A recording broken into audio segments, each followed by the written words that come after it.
Bom, pessoal, boa noite. Então, vamos começar. Tratando aí da nossa temática, né, de geografia, a gente trabalhou aí a semana passada a questão das redes urbanas, né, como elas se formam, e hoje a gente vai dar continuidade trabalhando a temática aí dos problemas urbanos. Então, é uma sequência, né, dentro da geografia para a gente entender, né, aquilo que nos cerca, né, no decorrer aí da nossa vivência, né? Por que é importante a geografia? Ela preza por ter essa visão sobre a comunidade local, sobre a cidade, sobre as redes urbanas. Porque é muito fácil a gente entender, né? Você não vive na federação, você não vive no estado, você vive no município, você vive no bairro, né? Apesar de isso tudo compor, né, o nosso estado de São Paulo, a nação brasileira, né, o estado brasileiro, mas o local onde nós vivemos todos os dias e temos a nossa rotina de vida é no município, é na rede urbana, é naquilo que nós trabalhamos no dia a dia, é a nossa realidade. A gente anda no bairro, nós encontramos, né, as mazelas sociais que nos cercam, os problemas, a rua esburacada, a falta de médico no posto de saúde, numa unidade básica de saúde. Então, os problemas que estão à nossa volta, aquilo que vemos, enxergamos no nosso dia a dia, no nosso cotidiano. E é por isso que a geografia ela tem esse olhar. Tá? Então, nós vamos começar hoje a tratar disso. Semana que vem vamos continuar nessa temática, será a parte 2, que são os problemas urbanos e possíveis soluções para ele. Então, nós não vamos apenas apontar o dedo e dizer, olha, ali tem um problema. Né? Quais são as possíveis soluções para esse problema? Então, é apenas dizer, olha, político, tem aqui um problema, você precisa vir resolver. O que nós também, como cidadãos, podemos fazer para resolver este problema? Qual a nossa contribuição, né, dentro da temática da nossa localidade, do nosso bairro, da nossa cidade? O que nós podemos fazer? Como que nós podemos contribuir para resolver um problema? Né? Uma vez, uma vez um aluno meu, ele me questionou no seguinte ponto, falou, não é problema meu aquilo que acontece na escola. Levantou essa possibilidade. A gente estava tratando de um tema parecido e ele estava assim, danificando, né, uma carteira, né, rabiscando, levantando com um estilete, a madeira, tal, danificando o patrimônio aqui, a carteira que nós usamos para as nossas aulas. Ele disse, não é problema meu, só que o governo tem que comprar de novo. O governo que pague isso. Mas espera lá, vamos fazer toda uma análise desde a base aqui. Então, é o governo que paga isso aqui, porque a escola é pública, a gente não paga pelo ensino. Ok, mas vamos lá. O governo gera riqueza? Tratei um pouco disso na semana passada, né? O governo não gera riqueza. O governo vive do quê? Ele vive dos nossos impostos. Nós trabalhamos. Vocês são produtivos, eu sou produtivo, o governo não. Então, aquilo que você vai lá no supermercado e compra, tem lá um produtinho lá que você vai comprar, uma garrafinha d'água. Sai na notinha lá, ó, tantos por cento dessa garrafa d'água vai para o governo. Eu fui comprar lá uma fruta, uma verdura, um legume, um arroz, um feijão, um macarrão. O produto foi abastecer o carro, tem lá uma taxação. São esses impostos que ele reúne, né, e distribui para o município, para o estado, para a federação. É daí que sai o dinheiro que vai comprar a carteira que vocês estão utilizando. Então, lá no final de todo o processo, quem pagou pela carteira? Nossa. Então, aquele aluno que está ali quebrando, né, eu questionei ele nesse sentido. Você que está aí, então, quebrando, danificando um patrimônio, vai sair do bolso de quem o conserto dessa carteira? Ele falou, do meu. Eu falei, então, do seu bolso. Então, aquele dinheiro que poderia sobrar para fazer um investimento a mais, para uma melhoria, uma pintura, né, uma instalação de um equipamento, em vez de a gente estar usando aqui essa TV num carrinho, ela está fixa na sala de aula, presa aqui, então uma TV para cada sala de aula, né? Ele não vai poder pegar esse dinheiro e usar para isso, porque ele vai ter que repor aquele instrumento básico de utilização, que é a carteira que foi danificada pelo próprio aluno que a utiliza. Então veja que é uma rotina. Então veja, o cidadão que vai lá e rouba um fio na rua, né? Ele diz, CPFL que coloque outro. O que? CPFL vai repor, não vai ficar sem energia. Só que a hora que ela repor, né, ela fizer a reposição desse material e recompor a energia elétrica ali, o que ela vai fazer? Olha, gastei tanto, vou repassar esse custo para o consumidor. Vou pegar esse custo, vou diluir na conta de luz de todo mundo. Então, às vezes a gente passa por situações no cotidiano, né, e acha até às vezes engraçado, o fulano quebrando a placa, o fulano arrancando o fio ali do poste, roubando. Isso que ele está fazendo ali vai refletir aqui, no nosso bolso. Porque é você que vai ter que trabalhar, o seu pai, ou sua mãe, seu avô, sua tia, seu tio, seu vizinho, que vai ter que trabalhar em dobro para pagar esse custo. Porque essas empresas não estão ali para ter prejuízo, elas querem ter lucro. Ela vai pegar todo esse custo operacional de reposição e vai jogar para o consumidor, falar assim, paguem, o custo é de vocês, o custo é nosso. Então nós temos diversos problemas urbanos e temos possíveis soluções para esses problemas. Basta que a gente se reúna como, então, comunidade, como cidadãos, né, e possamos discutir isso na prática. O que eu posso fazer para solucionar esse problema? O que eu posso fazer para resolver alguma mazela que esteja aí dentro da minha comunidade? Então, nós vamos ver alguns pontos aí importantes. Hoje nós vamos trabalhar aí identificando problemas socioespaciais, ambientais, urbanos, caracterizando-os e propondo ações para melhoria das condições de vida nas cidades brasileiras. Nossa unidade temática aí são as redes e hierarquias urbanas. E o nosso objeto de conhecimento é a revolução da informação nas cidades. Então tem um ponto aqui importante para ser abordado, que é a segregação urbana ou ambiental. Então, o que seria esta segregação urbana ou ambiental que vocês estão vendo aqui na tela? Segregação urbana ou ambiental é uma das faces mais importantes da desigualdade social e é parte promotora da mesma.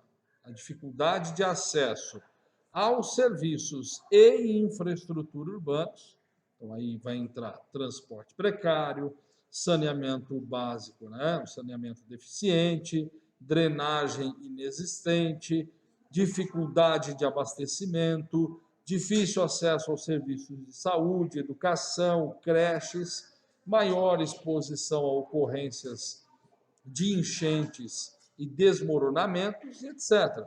Então, somam-se menos oportunidades de emprego, particularmente do emprego formal, menos oportunidades de profissionalização e maior exposição à violência marginal ou policial, discriminação racial, discriminação contra mulheres e crianças e difícil acesso à justiça oficial e difícil acesso ao lazer. A lista é interminável. Então, o que é uma segregação urbana? Uma segregação urbana, dentro desses itens que eu citei aqui. Nós temos fácil acesso à educação no Brasil hoje? De certa forma, temos acesso, mas todos podem estudar? Vocês conhecem alguém que seja da faixa etária de vocês, que esteja fora da escola, que não esteja estudando? Mais difícil, né? Essa faixa etária ela está inserida na escola. Só que todos têm a facilidade de estudar sem problema nenhum? Aí já é uma outra condição. Se vocês estão aqui hoje estudando no noturno, né, seja vocês, né, minhas turmas aqui do noturno, segundo C e segundo D, se vocês estão aqui estudando É porque vocês têm durante o dia algum trabalho, alguma ação que os impede, por exemplo, de estudar pela manhã, correto? Ou seja, qual de vocês aqui trabalha? Você trabalha, vocês não. Mas precisa estudar à noite porque tem alguma outra condição que impede de estudar de manhã. Pois bem, se fosse fácil, tá todo mundo aqui de manhã, tranquilamente. Saiu ali 12h40, vai para casa, resto do dia em casa, posso estudar tranquilamente. Mas para quem trabalha e estuda, é fácil? Vai chegar com fome na escola? Vai chegar com fome. Saiu do trabalho correndo, está aqui. Deu tempo de passar em casa, tomar um banho? Às vezes dá tempo, às vezes nem tanto. Às vezes você tem que vir direto. Né? Vai sair daqui perto das 11 da noite e amanhã, 5h30, 6 horas, tem que estar em pé para correr para o serviço de novo. Ou seja, é uma rotina interminável. Aí não vê a hora de chegar o fim de semana para falar assim, vou descansar, né? Vou relaxar. Né? Agora, dentro de toda essa rotina, né, exacerbante que nós temos no nosso dia a dia, temos ainda dificuldades que a cidade oferece? Temos. Corremos o risco, ao sair aqui às 11 da noite, de sofrer violência marginal? Podemos ser assaltados, podemos ser parados, de repente, pela polícia, sofrer uma violência policial também, uma abordagem. À noite, ninguém está vendo, o cara pode pisar um pouquinho mais, né, na bola ali e passar dos limites. Né? Alguém achando que é mais fácil roubar, vem ali, você lutou ali para comprar um celular, para comprar um equipamento, o cara vem, pega e leva, porque ele vai vender isso para droga, para alguma outra coisa. Ou seja, é fácil? Não é fácil. Não é fácil ver aquilo que você lutou para conquistar e ir embora assim, de mão beijada. Não é fácil. Não é fácil você ficar doente, ter que recorrer a um posto de saúde, ter que recorrer a uma unidade básica de saúde, um pronto-socorro central, precisar de uma cirurgia, e alguém disser para você assim, olha, só tem vaga para daqui a 1 ano essa consulta. Olha, esse exame que você está pedindo está uma lista de espera de 3 anos. Olha, a cirurgia que você precisa, daqui 8, tá bom? Não, não tá bom. Que talvez a saúde não espere 8 anos para te poupar de um problema. Você precisa aquilo imediatamente. Você tem uma necessidade de saúde pública. Né? Puxa, mas se eu tivesse um convênio médico, se eu tivesse um plano privado, eu seria atendido amanhã, a cirurgia seria marcada para a semana que vem.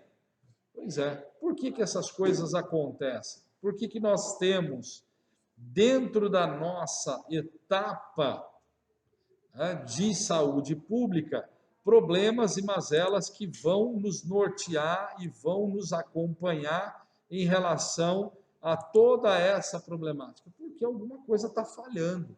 Ou falhamos na hora da escolha dos nossos representantes, ou este representante público não entendeu as necessidades, está gastando o dinheiro público numa área que, de repente, não deveria estar gastando. Né? Olha só a última Copa do Mundo que nós tivemos no Brasil. Foram construídos vários estádios. Alguns deles hoje viraram elefantes brancos. Que a gente popularmente diz, elefante branco. Ou seja, uma obra que fica lá parada, sem utilização. Tem estádio lá em Manaus, por exemplo, virou mato, virou canteiro. Mato para todo lado, não se usa, não se utiliza. Uma arena esportiva poderia estar sendo aproveitada para outras práticas esportivas? Não, mas é para futebol, então, poxa, usa para atletismo, usa para outras coisas, mas não, está lá. Foram gastos milhões em vários estádios, várias obras que começaram de metrô, de ônibus em linhas exclusivas e várias outras coisas. Pararam no meio do caminho. Empreiteiras pediram demais, ganharam milhões, não concluíram a obra, houve fraude, houve licitações fraudulentas, Aí toda a problemática na mão da política e da polícia e do Ministério Público, né? O judiciário está na jogada. Mas aí fica a pergunta, entramos numa pandemia e precisávamos de hospitais, porque pessoas ficaram em filas de leitos de UTI e morreram por conta disso. Mais de 500 mil pessoas no Brasil morreram, perderam a vida para esse vírus. E faltou hospital, faltou infraestrutura. E aí vem a pergunta, o dinheiro que foi gasto nesses estádios não poderia ter sido enviado e investido em saúde? Hoje nós precisamos dele. E lá atrás gastaram de forma errada. Mas eles disseram, na época, né, até pessoas famosas, né, da área do esporte, da política, não se faz Copa sem estádio. Sim, mas não se faz uma nação sem pessoas sadias, sem pessoas que tenham saúde plena, e para isso você precisa ter o hospital, você precisa ter boa alimentação, você precisa ter educação. Então existem coisas que são prioritárias, e muitos desses problemas urbanos, sociais que nós encontramos, vão esbarrar justamente aqui nessa segregação urbana. Por quê? Porque não tem dinheiro, não tem acesso a serviço, não tem uma base da polícia em todo o bairro para proteger, não tem hospital em todo o bairro, não tem um posto de saúde. Quantas mães que precisam colocar os filhos numa creche para poder trabalhar durante o dia e não tem? Muitas vezes até alunos, mesmo nossos, que estudam no noturno, não trabalham, mas precisam ficar em casa durante o dia para cuidar dos irmãos, porque os pais precisam trabalhar. Então, eles precisam usar o horário do noturno para estudar, como aqueles que trabalham, porque eles precisam exercer um trabalho durante o dia, que é cuidar dos irmãos enquanto os pais trabalham. Então, isso é uma segregação urbana e ambiental? É uma segregação, porque vocês teriam que ter prioridade total na educação.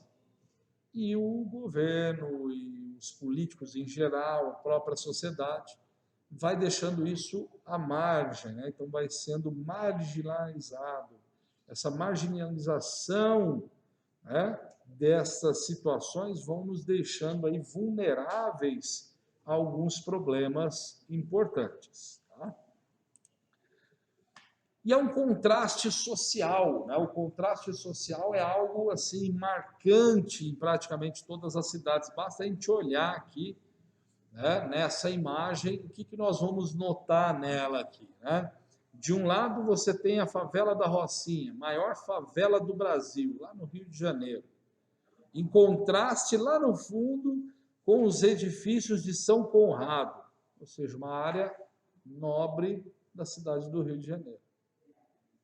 Ou seja, se você chegar ali em Copacabana, que é a praia mais famosa, talvez, do Brasil hoje, a Praia dos Ricos, né? Se você olhar ali a avenida, atrás, com seus hotéis imponentes, seus restaurantes tops, né, da gastronomia mundial, e focar numa câmera um pouco atrás de tudo isso, lá no fundo você vai ver o morro e as favelas do Rio de Janeiro. Ou seja, ali naquele primeiro cenário paradisíaco, você tem algo lindo, maravilhoso. Mas lá atrás, você tem a maior favela do Brasil. É um contraste? É.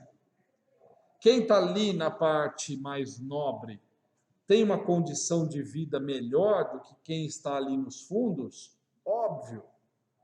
Uma pessoa que está morando ali, né, a gente fala popularmente aqui no estado de São Paulo, as favelas, né, lá eles nem gostam que use esse termo, né, são as comunidades, mas uma pessoa escolheu morar num ambiente degradado, numa casa feita de tábuas, sem uma cobertura devida, sem infraestrutura, sem energia elétrica adequada, sem água encanada, ela escolheu isso para a vida dela? Claro que não escolheu, a vida proporcionou isso. A falta de oportunidades, escola, saúde, né, tudo proporcionou isso, um bom emprego, são problemas que estão aí, nós lidamos estamos muito perto desses problemas todos os dias. Então, esse contraste social que nós enfrentamos precisa ser combatido, porque senão a gente vai ter um outro grande problema, que é você sentar em cima dessa condição e dizer, olha, é assim mesmo que funciona no Brasil, então todo mundo faz assim, todo mundo age assim, já é normal, então fazer o quê? Não. Quando você se conforma com essa situação, isso sim é um grande problema e precisa ser combatido, né? Precisa ser aí trabalhado. Urbanização também desordenada é um outro grande problema. Por que urbanização desordenada? Porque não é somente você construir uma casa, é você construir no local adequado. Eu posso construir uma casa em qualquer ambiente? Depende, se eu for construir uma região de pântano, essa casa vai afundar. Se eu for construir no alto de um morro, de encosta, eu posso morrer soterrado. Pode haver um deslizamento de terra. Então, quando essa construção ela não é ordenada, ela não é trabalhada, você tem grandes problemas sociais. Quando você planeja um bairro, você tem que ter o espaço devido para a passagem de veículos, as ruas devidamente asfaltadas, para que tenham ali os postes de energia, para que passe o sistema de água encanada. Então não adianta construir uma casa ao lado da outra e não ter as ruas, não ter o planejamento para as ruas. O grande problema dessas comunidades que vão crescendo de forma urbanística desordenada é que você vai construindo uma ao lado da outra e você vai deixando somente aquelas vielas. E quando você faz isso, e por exemplo, há um problema, como um incêndio, como várias vezes já aconteceu, o socorro não consegue chegar, porque você não consegue pôr um caminhão dos bombeiros ali para trafegar numa viela para apagar um incêndio. E até que esse socorro devidamente chegue ali no local, já queimou uma casa, outra, e quando você vê, às vezes metade de um bairro inteiro foi consumido pelas chamas. Porque a urbanização desordenada ela vai promover essa instabilidade dentro do processo daquela região. Então é preciso observar também essa condição. Transporte público é um outro grande problema nesse processo desordenado urbanístico que nós temos aí. Eu, você, todos nós que precisamos trabalhar, eventualmente precisamos do transporte público. Como que nós vamos fazer isso? Que transporte público é esse que está à disposição? Aqui em Bauru, por exemplo, é o ônibus urbano. O ônibus urbano. Se você pega uma cidade grande como São Paulo, você tem o trem, você tem o metrô, facilita muito. Mas muitas vezes a gente olha assim para o tamanho de São Paulo, que tem seus 21 milhões de habitantes, em contraste com Bauru, que tem 350 mil habitantes, é uma diferença gritante. Mas São Paulo, que tem uma rede de trem, de metrô e tudo mais, não atende, não contempla toda a cidade. Se você observar o mapa do metrô de São Paulo, o mapa da CPTM, trem de São Paulo, ele se limita a boa parte do centro e alguns bairros periféricos, não todos. Então, não é toda a cidade de São Paulo que é contemplada pelo trem e metrô. A grande maioria utiliza o ônibus urbano. E quem anda de ônibus sabe como é. Às vezes vem lotado, você não está cansado ali chegando do trabalho, você não pode sentar, porque não comporta todo mundo, não tem uma quantidade de ônibus regular que passe de pouco em pouco tempo ali para que você possa ir mais tranquilamente. Não há essa preocupação. E aí nós sofremos com isso. Hoje, então, no Brasil, nós temos aí mais de 60 milhões de pessoas nas cidades brasileiras que são transportadas diariamente pelo transporte público de passageiros. né? E fundamental para grande parte da população brasileira, o transporte público tem características que o distinguem de outros transportes, de outros meios, né? Qual seja aí a universalidade, a continuidade de atendimento na forma de redes de linhas e itinerários de ônibus ou de sistemas metroferroviários também, né? E é um direito social nos termos da Constituição Federal do Brasil. Todos têm acesso ao transporte público, à saúde, à educação. É um direito que temos, mas é um direito que não é respeitado pelo poder público.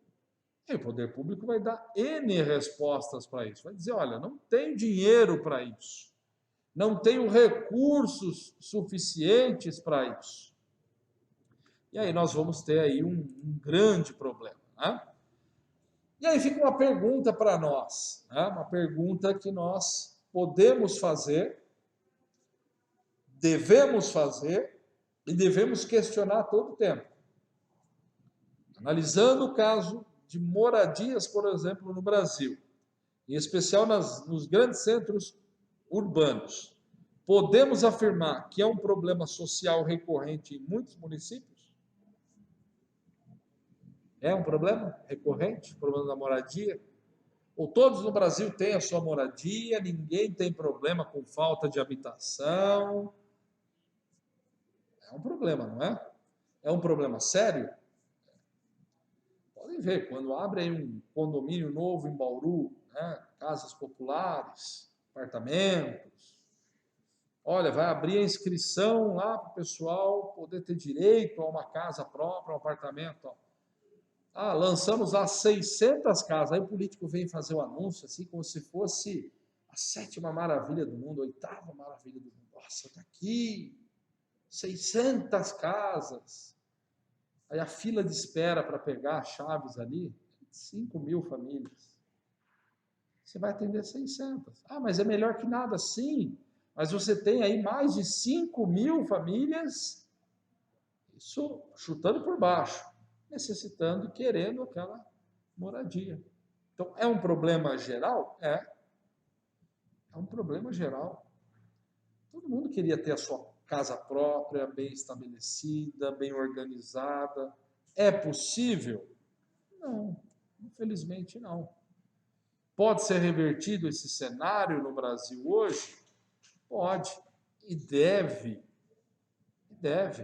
Só que nós precisamos de uma série de ações que contemplem dentro do poder público para nós termos essa realidade sendo transformada ao longo do tempo.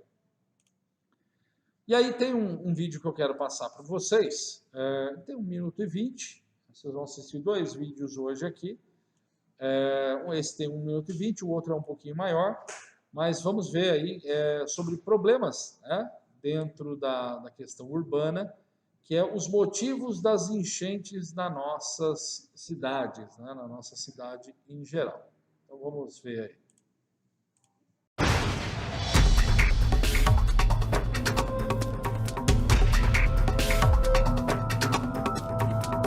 Por que acontecem tantas enchentes em Santos? Em primeiro lugar, chove muito na nossa região. Às vezes, as chuvas caem com tanta intensidade que as galerias pluviais não conseguem dar vazão imediata para tanta água. O lixo e entulho jogado pelas pessoas nas ruas, nos bueiros com lixo, também causa inundações. Levado pelas chuvas, o material entope bueiros e tubulações. Com isso, a água não escoa e provoca os alagamentos. Mas não é só isso. Santos é cercada pelo oceano e manguezais. Quando a maré está alta, o mar avança sobre os canais, os rios e as regiões mais baixas da cidade, bloqueando as galerias de escoamento da chuva. Empurrada pelo mar, a água das chuvas retorna pelas tubulações, transbordando bueiros e inundando ruas. O problema piora com as enxurradas que descem os morros. A zona noroeste é a região que mais sofre. Ocupada de forma desordenada, tem o solo encharcado com rios, mangues e canais tomados pelo lixo. No próximo vídeo, vamos ver como é possível prevenir as enchentes na cidade.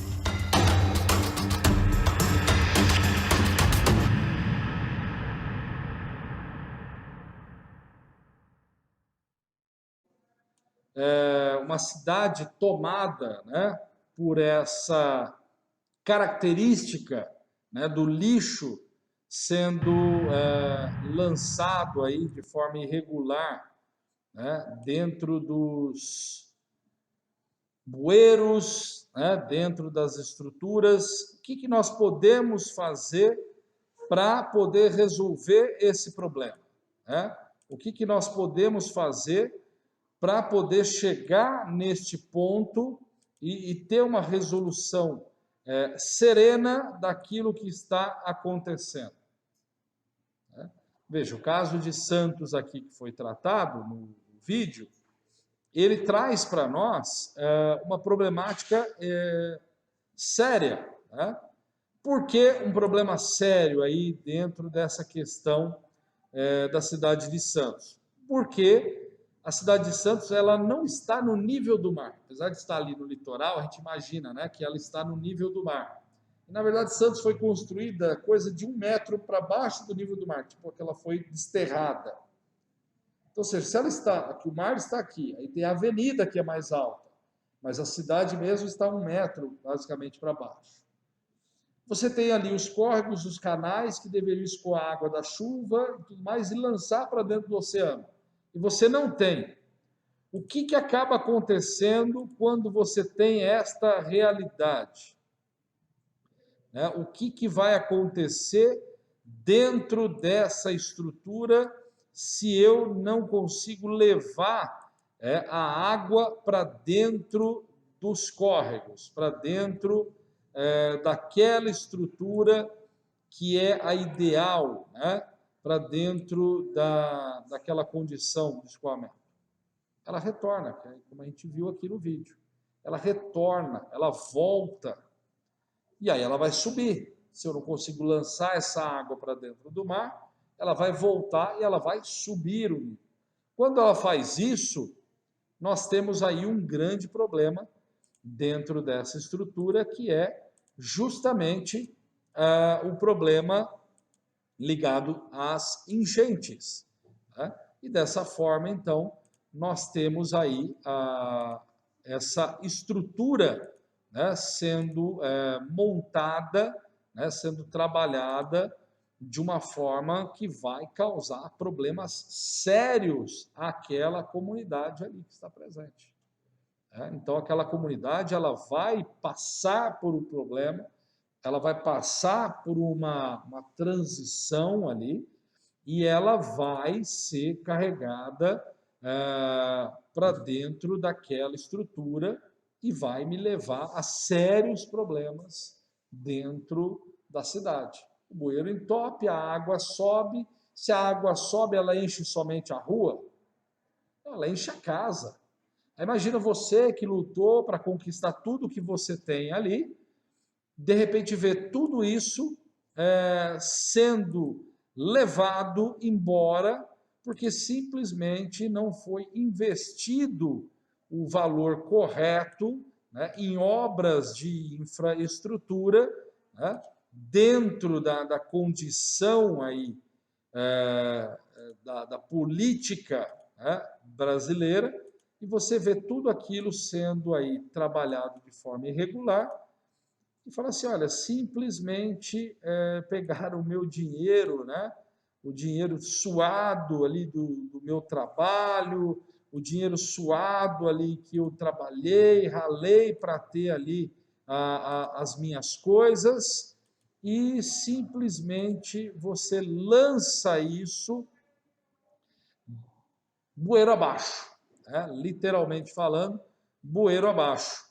Você simplesmente joga isso para uma condição que não é a ideal dentro daquela cidade. Então, nós temos aí a cidade de Bauru, vocês vivem aqui na cidade de Bauru também, e nós temos plena condição de identificar, né, como a nossa cidade ela tem essa problemática, como que a nossa cidade ela tem essa condição hoje, né, de problemas aí dentro da nossa infraestrutura, e como a cidade sofre quando uma chuva simples, e não precisa ser um grande temporal, né, para acabar com tudo ali na avenida, por exemplo, Nações Unidas. Né? Como que as pessoas sofrem dentro dessa condição quando elas estão ali passando por problemas, né, relacionados aí às enchentes, né? Então nós temos dentro da nossa cidade já um problema como esse, né? E nós conseguimos enxergar, conseguimos ver como é tratado, né, como essa questão ligada à infraestrutura da cidade, como ela é mal administrada pelos políticos. E entra político e sai político, nós vemos o mesmo problema. Né? Eu não sou daqui de Bauru, eu moro aqui há pelo menos 20 e poucos anos, mas eu já vi passar aqui Iso Filho, já vi passar aqui Rodrigo Agostinho, já vi passar o Tugan Gerami, eu já vi passar o Gazeta, e agora estamos aí com a nova prefeita, né, a Suelen, pouquinho tempo, menos de um ano aí no poder, mas os problemas enfrentados pela cidade são os mesmos. Né? Os problemas são os mesmos. Né? Vira e mexe, você tem os mesmos problemas, né, enfrentados pela cidade. Então, o que é isso? O que isso representa para nós, como cidadãos da cidade, que mora na cidade de Bauru? Isso representa um grande problema. Isso representa uma grande problemática para a cidade que não consegue lidar corretamente com tudo aquilo que está aí dentro da sua infraestrutura. E dentro disso, então, nós temos que lidar, né, com esses problemas quase que diariamente. Né? Eles nos cercam, né? Eles nos acompanham dentro da nossa vivência diária. Né? Eles estão aí o tempo todo para nos acompanhar. E nós podemos fazer algo a respeito disso? Podemos até fazer algo a respeito disso, mas isso tem que ser feito quando nós lutamos pela nossa cidade como um todo. Tá? Pontos de alagamento. Por que pontos de alagamento são notórios em todas as cidades praticamente? Porque você tem a questão de planícies, né, dentro das cidades, os planaltos e tudo mais. Você tem os relevos da cidade aí devidamente estabelecidos. E é questão de física, é lógica, né? Está ali para nós. Se você está, né, num ponto baixo e a água vem do ponto alto, para onde ela vai escorrer? Ponto baixo, não é. Uma criança sabe responder isso. É simples responder algo desse tipo. Mas parece que nós sabemos disso, nossos vizinhos sabem disso, os políticos não sabem disso. Aí, a hora que inunda, eles falam assim: nossa, inundou. Ah, que pena. Ah, e não sabia que isso iria acontecer? Né? Todos nós sabemos que isso vai acontecer, menos ele é pego de surpresa. Ele faz uma cara de paisagem lá frente às câmeras, como se fosse algo assim inusitado. Nossa, que pena que inundou. Que pena que a Mariazinha perdeu tudo que ela tinha na casa dela. Olha, nós vamos oferecer um ginásio de esportes para ela poder passar a noite com a família. Você perdeu sua casa. Você perdeu seu sofá, sua cama, sua TV, seu computador, sua geladeira, seu fogão. Você perdeu tudo. E a prefeitura vem e diz assim: eu vou oferecer um ginásio de esporte com um colchão, uma cobertinha, para você ficar lá dormindo. É isso que você quer? Ou você quer uma ação que resolva o problema? Imagina bairros da cidade que todos os anos, quando chove, todos os anos, quando a água das chuvas cai, os mesmos locais inundam. e passa a gestão, vem gestão, e você tem os mesmos problemas e o problema não é resolvido. Então, esses pontos aí que a gente olha, ó, pontos de alagamento, né, que são zonas suscetíveis a enchentes e inundações na planície fluvial dos rios Tietê, Tamandateí, Pinheiros, e são os pontos de alagamento aí identificados pelo CGE, né, o Centro de Gerenciamento, lá de São Paulo. Então, ou seja, quando você tem esses diversos rios que se encontram, como esse mapa nos mostra, o que acontece quando você tem essa quantidade de rios ali presente? Se chover, o que vai acontecer com esse rio? Ele vai transbordar. Ele vai para onde? Para as áreas de vargem, para as áreas que estão ao redor. Todo o rio já tem essa estrutura. Se ele subir, ele vai ocupar aquela área ao redor com as suas águas. E se justo nessas áreas você construir uma casa, vai inundar. Não tem mistério, vai inundar, não tem jeito, não tem como fugir disso. Mas parece que os políticos não enxergam da mesma forma como nós enxergamos. Então, são problemas sérios, são problemas que nós encontramos praticamente diariamente nas cidades, né? E as enchentes estão aí, e não é só no Brasil, no mundo todo, né, que se enfrentam esses problemas. Mas o Brasil aparece entre os 15 países do globo com maior população exposta ao risco de inundação. A informação é de um relatório da ONU, né, documentando catástrofes naturais das últimas 2 décadas na América Latina e no Caribe.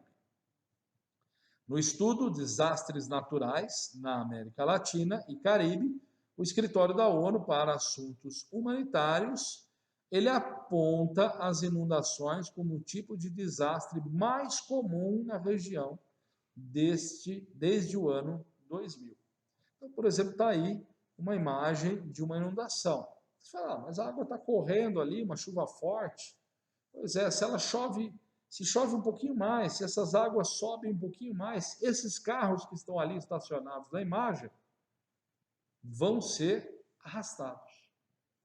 Aqui em Bauru nós tivemos aquela chuva forte do ano passado, né, carros estacionados ali próximos da região ali da Vitória Regia, que simplesmente foram levados e foram parar quase lá perto das Nações Unidas. Carros. Gente, um carro popular desses que foram arrastados, os vários ali que foram arrastados, um carro desse popular, ele pesa 1 tonelada. 1 tonelada. E essas águas conseguem arrastar esses carros, como se fosse um brinquedinho, ele sai boiando. Essas águas têm tanta força que levam um carro de 1 tonelada. O que não faz com a gente? Ah, mas eu sei nadar numa enxurrada? Você aprendeu a nadar em enxurrada para saber lidar contra a correnteza? Sim.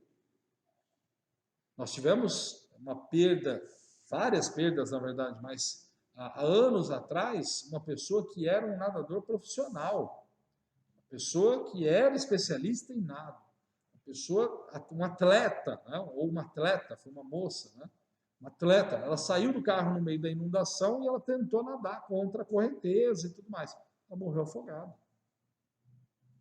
Uma pessoa que é profissional na área, que sabia o que estava fazendo, mesmo assim a força das águas acabaram superando a sua força física.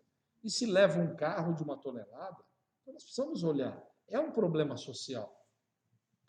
Pessoas perdem tudo, perdem seus recursos, perdem sua infraestrutura, né? Então isso está presente e precisa ser enfrentado por nós. Enchentes, inundações, escorregamentos de massa se tornam mais e mais comuns e a presença aí de extensas áreas urbanas com ocupações vulneráveis intensificou seus efeitos. Então, localmente, essa intensificação sob o ponto de vista climático ocorre porque a substituição da vegetação por estruturas de concreto, asfalto e etc. implica numa maior retenção de calor pela superfície, aumentando então a temperatura de determinadas áreas. Descarte irregular de lixo, entulho, podas, né, de árvores, entre outros materiais em áreas públicas, é considerado crime. Ah, mas o que, que tem jogar o lixo ali naquele terreno que está vazio? Quando vem a chuva leva esse lixo para longe, entope um bueiro, entupiu um bueiro, essa água não escorre pelo encanamento que é preparado para isso. Essa água vai subir, vai inundar e vai provocar um desastre natural. Se cai numa área de aterro, esse lixo começa a receber águas, ele vai se decompor, ele vai liberar o chorume, ele vai liberar líquido, né, que vai apodrecendo junto com aquele lixo, e essa água contaminada vai descer para onde? Para os lençóis freáticos, vai contaminar a água que nós consumimos da torneira. É uma água que vai vir contaminada, que vai vir com problemas, com resíduos. Imagina abrir a torneira e ter uma água escura, uma água com gosto, uma água contaminada. Por quê? Porque fizeram descarte irregular. Imagina uma empresa despejar lixo químico, resíduo químico, líquidos, ácidos, dentro de rios, de lagoas. Aquilo é absorvido, vai para o subsolo, vai para o lençol freático. Então são problemas que nós vamos enfrentar dentro do sistema urbano e vai nos afetar diretamente. O que o seu vizinho faz com o lixo dele afeta a sua vivência ali na cidade. Então é um problema que nós temos que, de forma recorrente, lidar com isso. Resíduo sólido, né? Quase metade dos municípios brasileiros, então 49,9%, pesquisados ainda despeja resíduos em lixões, depósitos irregulares e ilegais.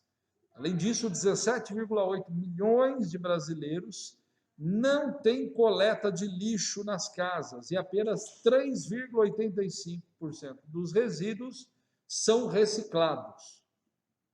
Os dados fazem parte do Índice de Sustentabilidade da Limpeza Urbana, elaborado pelo Sindicato Nacional das Empresas de Limpeza Urbana, em parceria com a consultoria PwC Brasil. Então, mais uma vez, a questão do lixo. Bauru hoje, toda a coleta de lixo que Bauru tem feito, né? Então, você pega lá o seu lixo, põe lá naquele saquinho, põe lá na porta da sua casa e dias ímpares ou pares vai passar o caminhão da coleta ali e vai pegar aquele seu lixo, vai pôr no caminhão, compactar e vai levar embora. Ó, legal. Legal? Não, porque ele vai pegar todo aquele caminhão repleto de lixo e por dia são 10 a 15 caminhões daquele de lixo por dia em Bauru e eles vão levar para onde isso? Um aterro sanitário lá em Piratininga. E vão despejar no terreno lá. Ah, por que eles levam para Piratininga? Porque Bauru não tem mais aterro sanitário. Nós já chegamos no nosso limite. Não pode ser depositado mais lixo. Ocupamos 100% do nosso aterro sanitário. E agora temos que jogar na cidade vizinha. E a hora que lá estiver lotado? Porque agora a Piratininga tem que lidar com o seu próprio lixo e com o nosso. Nós vamos lotar o lixo deles. Mas nós estamos jogando isso em aterros, em terrenos. Aí você vai despejando isso, esse lixo entra em decomposição. Tem materiais ali misturados que não entram. Esses tempos atrás, coisa de uns 3 meses atrás, um dos caminhões de coleta de Bauru pegou fogo na rodovia indo para Piratininga. Pegou fogo no lixo. Por quê? Porque dentro daquele lixo tinha bateria. E a hora que o compactador foi ligado, pressionou a bateria, vazou o líquido, pressão, calor e umidade fez com que ela explodisse lá dentro. Começou a incendiar o lixo que estava em volta. Porque não é só resíduo de alimentos, resto de alimentos que nós jogamos ali. É fralda, é papel, é garrafa, é plástico, é vidro, tem de tudo. As pessoas jogam bateria, pilha velha, e tudo isso pode provocar incêndios, tudo isso contamina o solo. Uma bateria jogada no lixo, quando passa o tempo, ela começa a soltar um líquido que é químico, Isso vai descer junto com aquele chorume para a terra, isso vai acabar entrando lá embaixo no lençol freático, lá nos poços de águas. E nós coletamos essa água que está lá embaixo para consumir. Ou seja, veja o ciclo vicioso que nós criamos ao redor da nossa vivência social. Nós criamos um modelo de vivência no Brasil em que você contamina o seu próprio, a sua própria fonte de sobrevivência. Há pesquisadores que até falam, né?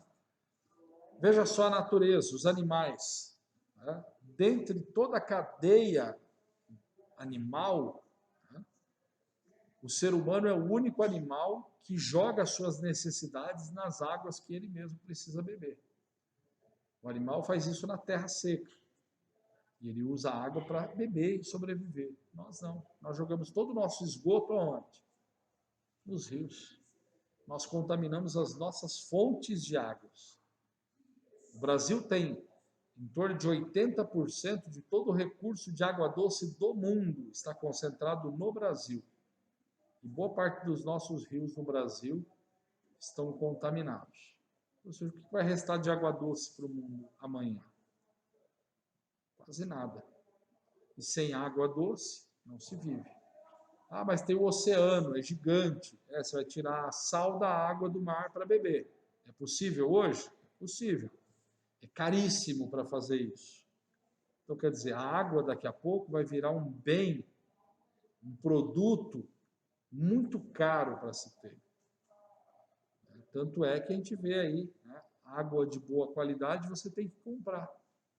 A água mineral, as melhores águas, você tem que ir no supermercado e pagar por ela. E às vezes é mais barato você comprar refrigerante e cerveja do que comprar água de determinadas marcas. Então, olha o absurdo que o ser humano chegou. Né? Olha o limite da insanidade em que nós chegamos. Mas isso acontece. E agora eu vou passar um vídeo para vocês do canal Futura, que é o crescimento das cidades e a questão das periferias. Tá? Vamos assistir aí para poder entender mais ainda também desse processo.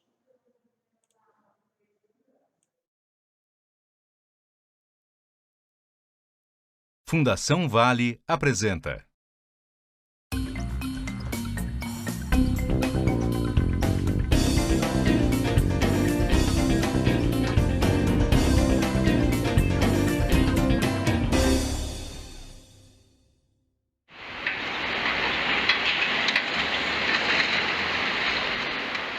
As transformações urbanas demoram, mas acontecem e acontecem o tempo inteiro. A cidade é um organismo muito vivo, muito dinâmico nas suas contradições, nas suas disputas pelos melhores lugares e maiores valorizações, né? De maneira que o tempo todo a cidade se modifica. As cidades crescem aqui no Brasil de uma forma muito característica em toda a América Latina, que elas crescem geralmente de forma horizontal. Elas crescem em área e em população. As cidades vão crescendo de acordo com a direção, né, das frentes imobiliárias, as novas frentes imobiliárias, por exemplo, o Rio de Janeiro, na direção de Copacabana, depois Leblon, depois Barra da Tijuca. Então, assim vão as frentes imobiliárias. Mas há esse processo em que a pobreza vai para a periferia, estende a cidade. É um modelo de crescimento muito caro, porque ele estica, estende as redes de água, esgoto, drenagem, energia, pavimentação. Então, nós podemos chamar de uma ocupação extensiva, não é? Espalhada pelo território e rarefeita de população, como uma cidade cara, e, ao contrário, uma cidade mais compacta, né? De uso mais intensivo, tende a ter serviços públicos mais baratos e de maneira mais racional. Na cidade compacta, você tem o que nós chamamos de mix de uso. Então, você mora num apartamento, a padaria pode ser no térreo, o chaveiro pode ser no térreo, a escola é próxima. Você tem a possibilidade, enfim, de fazer menos viagens que pesam sobre a poluição do ar, o aquecimento global. O interessante é ter cidades compactas que sejam intermediadas por parques, áreas verdes, etc. Acho que pelo próprio horizonte dos próximos 50 anos, as nossas cidades continuarão crescendo. Ela pode se desenvolver em número de habitantes e em área construída e pode se desenvolver de uma forma perversa. Belém está se expandindo e as áreas periféricas de Belém estão sendo mais valorizadas no processo de urbanização com exclusão. Aqui nós temos o exemplo do Portal da Amazônia, que é um projeto que está aterrando uma parte da orla. Para fazer essa obra foi necessário tirar centenas de famílias que já moram há 30, 40, 50 anos nessas áreas, né? Moram em palafitas, moram em casas de madeira, em casas precárias. Essas famílias foram retiradas e agora a orla está se valorizando, né? E há interesse, então, do mercado, já há interesse de empresas querendo instalar hotéis, porque é uma área que fica de frente para esse belíssimo rio chamado Rio Guamá. A cidade neoliberal é a cidade do mercado. É a cidade onde o mercado se impõe sobre toda e qualquer outra valor, sentido, significado, porque está baseado no pressuposto de que o mercado, funcionando por si só, as livres forças do mercado ordenam de melhor maneira o espaço urbano. O que nós sabemos é que a forma pela qual o mercado ordena o espaço urbano é segregando e aprofundando as desigualdades. Uma das características mais perversas da expansão urbana brasileira é de que não tem lugar para todo mundo. Os pobres, por exemplo, são destinados à periferia, às periferias metropolitanas, às piores áreas, às piores localizações, às áreas mais desvalorizadas, as áreas ambientalmente mais sensíveis, encostas, topos de morro. É a falta de opção de alternativas formais que são oferecidas à população de baixa renda. E o que são alternativas formais?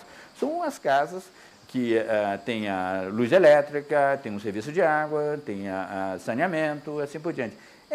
Esse conjunto, esse habitat que a gente está falando aí, ele não é acessível, não há suficiente oferta a preços acessíveis desse bem para a população compatível com a renda que é da população. Então, há muitos, na ausência de uma oferta a preços acessíveis, as pessoas ocupam o que é possível, dão um jeito.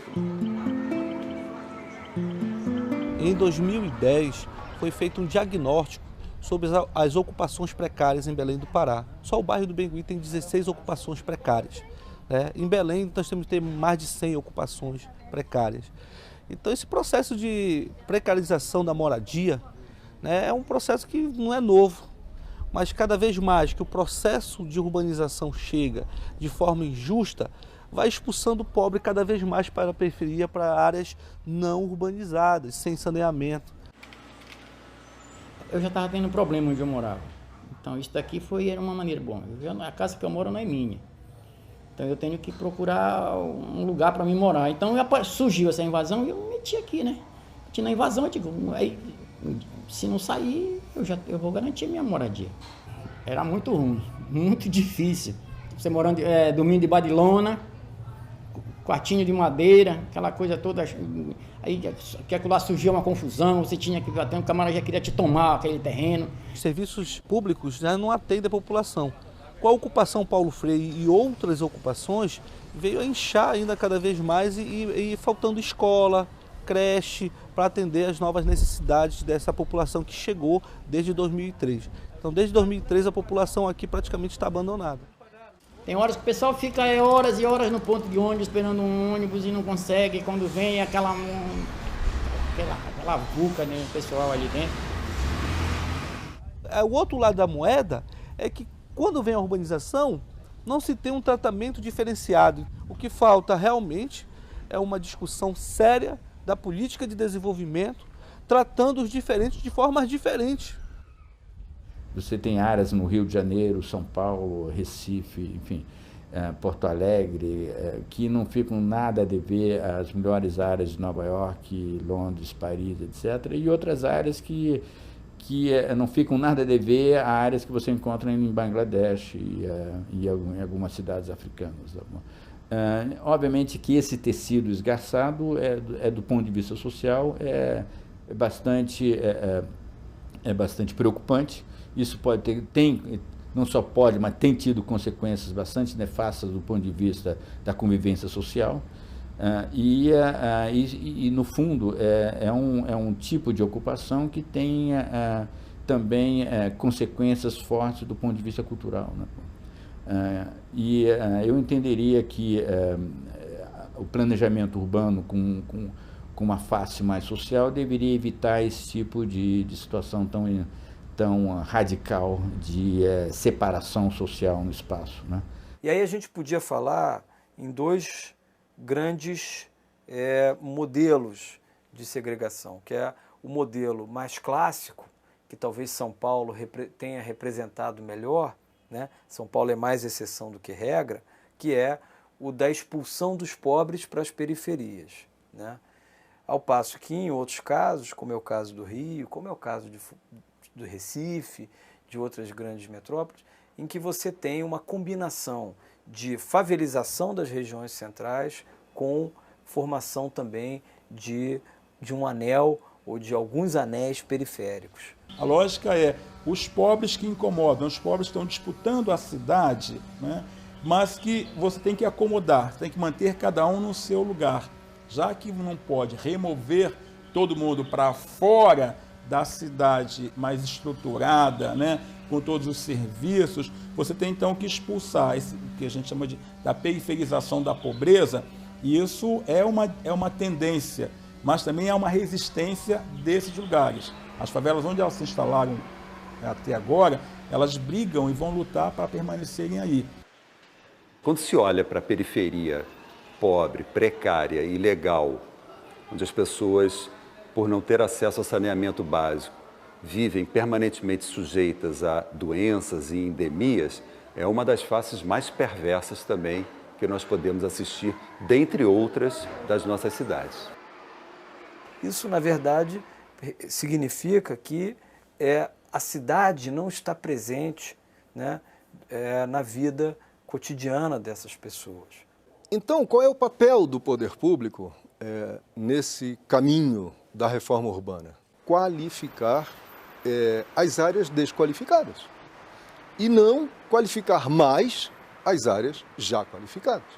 Eu acredito que a melhor maneira de desmontar essa segregação é fazer com que a cidade toda tenha uma qualidade urbanística básica, aquela qualidade urbanística que seja o mínimo que qualquer cidadão tem o direito de ter, com infraestrutura, com calçadas adequadas, com áreas verdes e também promover polos de desenvolvimento econômico, né, fazendo com que essa população possa ter um emprego mais próximo da sua casa e, portanto, se rompendo essa polarização centro-periferia. Os caminhos vêm justamente da conflituosidade da cidade. Ali onde a cidade resiste, ali onde as tensões urbanas crescem, ali onde as pessoas se manifestam nas mais variadas maneiras, não é apenas lutando contra uma remoção, ali onde grupos de movimentos de mulheres interpelam a cidade machista, ali onde grupos populares interpelam a cidade empreendedora privatista,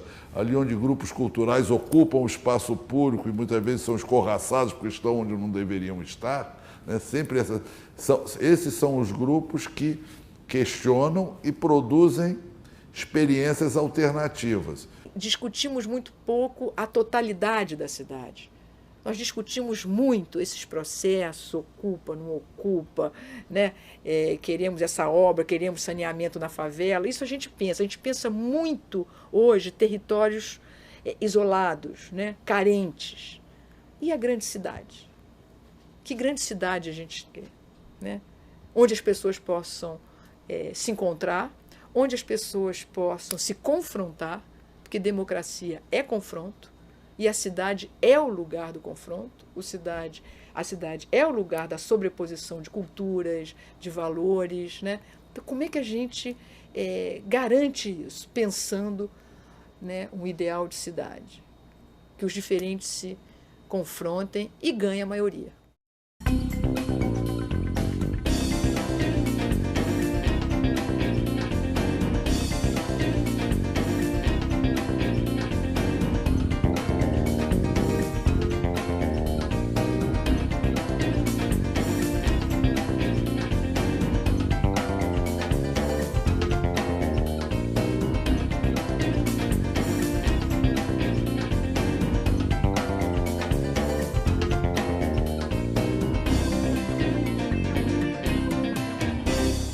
Um oferecimento Fundação Vale.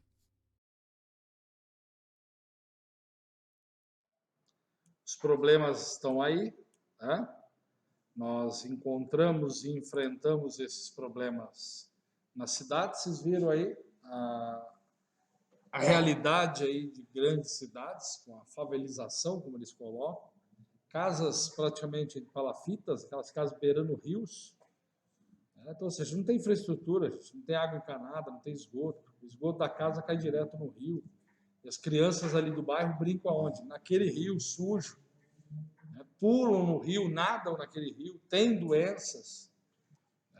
Aí você tem um outro grande problema, que é a mortalidade infantil, que é a contaminação das crianças, doenças. Então, ou seja, os problemas sociais são inúmeros, são vários. São inúmeros problemas. E dentro disso, nós temos aí que apresentar soluções viáveis para toda essa problemática. Então, essa é uma primeira etapa de reflexão nossa. Semana que vem, a nossa aula, eu vou continuar esse assunto, para a gente poder fechar esse ciclo aí do pensamento sobre esses problemas urbanos. Mas eu queria que vocês refletissem sobre isso, né? Até que ponto nós somos responsáveis por isso? Até que ponto nós podemos contribuir de alguma forma para a solução desses problemas? Tirando isso, mais a gente vai enfrentando, analisando e buscando soluções ambientais, socioeconômicas e de modo geral. Tá bom? E aí, são 8h20, né? 8h30 termina a aula, vocês vão aí para outra aula, né? Antes do intervalo. Mas aí esse conteúdo todo, esses slides, eu vou mandar para vocês lá também no grupo, para vocês terem essas informações registradas, tá? E no mais a gente vai conversando aí no decorrer das próximas aulas. Qualquer dúvida que vocês tiverem, por favor. E como orientação, né? Esses conteúdos estão sendo retomados também no Centro de Mídias, tem atividade de geografia no Centro de Mídias, é por lá que vocês vão se nortear e fazer as atividades, e eu vou olhando lá o relatório das atividades realizadas. E perto do final do bimestre a gente aplica uma avaliação para a gente entender aí como vocês estão absorvendo esse conteúdo. Joia? Então,